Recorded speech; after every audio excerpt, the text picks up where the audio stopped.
बेटियों में सबसे लाडली थी तो सबसे छोटी कविता। कविता सांवली रंगत व स्वभाव की तेज थी। उसकी पढ़ने में अधिक रुचि ना थी, इसलिए उसने इंटर तक की पढ़ाई की, पर वह दिमाग की बहुत तेज थी। सांवली रंगत और कम पढ़े लिखे होने के कारण उसके माँ बाप को उसकी शादी की बहुत चिंता रहती थी और सुधीर बाबू को दामाद भी सरकारी चाहिए था। जो भी कविता को देखने आता उसकी सांवली रंगत और कम पढ़े लिखे होने की वजह से उसे नापसंद कर देता। एक दिन व्यापार के सिलसिले में सुधीर बाबू की मुलाकात राजेश जी से हुई। उनका एक ही बेटा था रोहन, वह भी सरकारी मास्टर। राजेश व उनकी पत्नी शांति दोनों ही लालची प्रवृत्ति के थे। बातों ही बातों ने सुधीर ने राजेश से अपनी बेटी की शादी की बात कही। राजेश जी ने भी सुधीर के धन के किस्से सुने ही थे। बस फिर क्या था, बिल्ली के भाग से चीका फूटा। एक हफ्ते बाद राजेश बाबू अपने बेटे और शांति को लेकर सुधीर के घर पहुंचे। लड़की तो उन्हें कुछ खास पसंद ना थी, फिर भी आई। लक्ष्मी को वह हाथ से जाने नहीं देना चाहते थे। यह मेरी आखिरी बेटी है, ब्याह करने को मैं तो बस इसी पैसे से तोल दूंगा, सुधीर बाबू ने बातों ही बातों में कहा। बस फिर क्या था, शादी तो पक्की होनी ही थी। रोहन का भी अपना कोई विचार ना था, जो उसके माँ बाप कहते वह उसे मान लेता। घर पहुंचते ही शांति देवी ने पंडित जी को मुहूर्त निकलवाने के लिए बुलाया और कुंडली भी मिलवाई। पर यह क्या, लड़की की कुंडली में तो दोष था, वह मांगलिक थी। अब तो शांति देवी और राजेश जी के अरमानों पर घड़ों पानी फिर गया।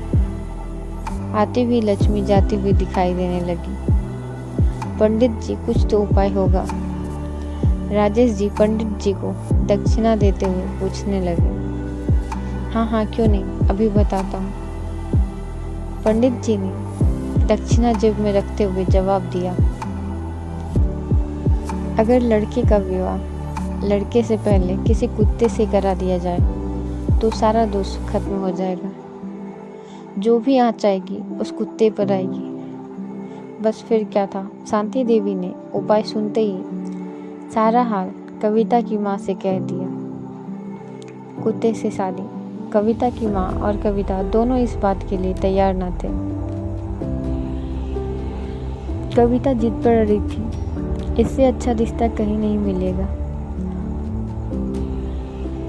सुधीर बाबू के सरकारी दामाद के सपने के आगे कविता और उसकी माँ की एक न चली और वह दिन आ ही गया। कविता को दुल्हन की तरह सजाया गया। कविता मन ही मन बहुत दुखी थी।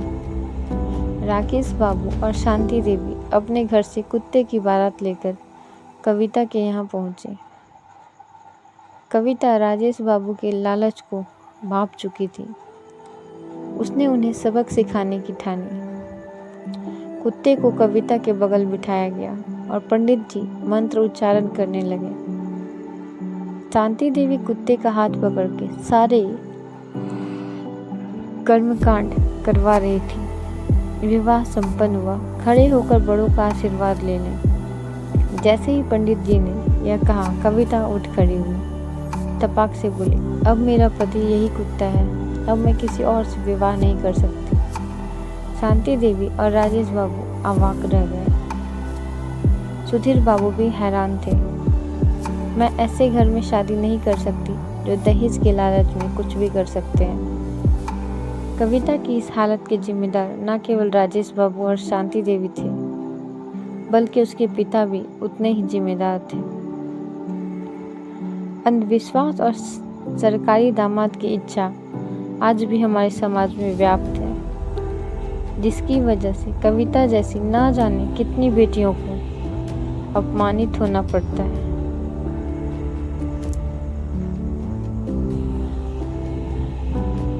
अगर आपको यह कहानी पसंद आई हो तो वीडियो को लाइक, शेयर और चैनल पर नए हैं तो चैनल को सब्सक्राइब जरूर करें। धन्यवाद।